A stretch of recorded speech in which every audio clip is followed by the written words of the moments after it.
we're gonna feature Till We Meet Again.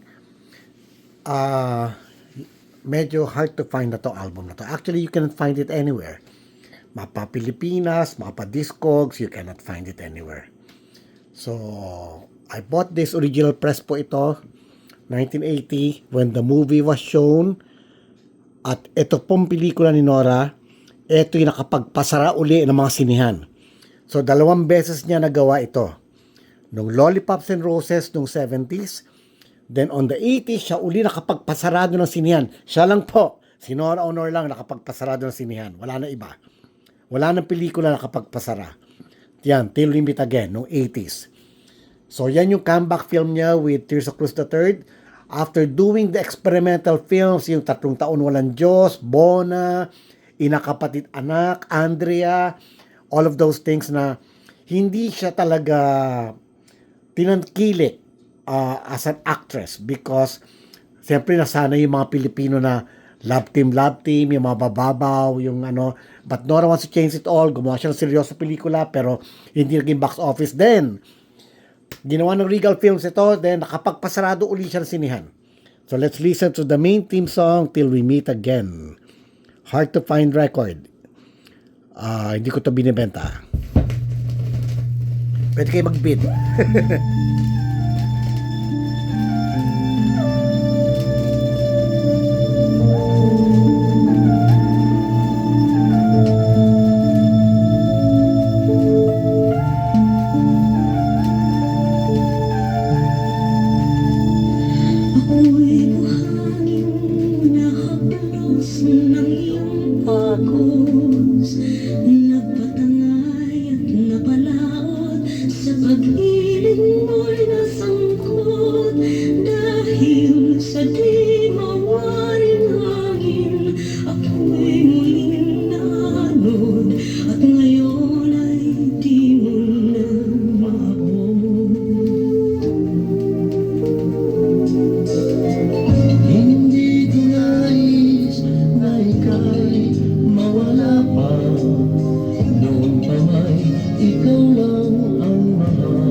Kaya kanta ng pelikulang yan. So that's it for the Noranians.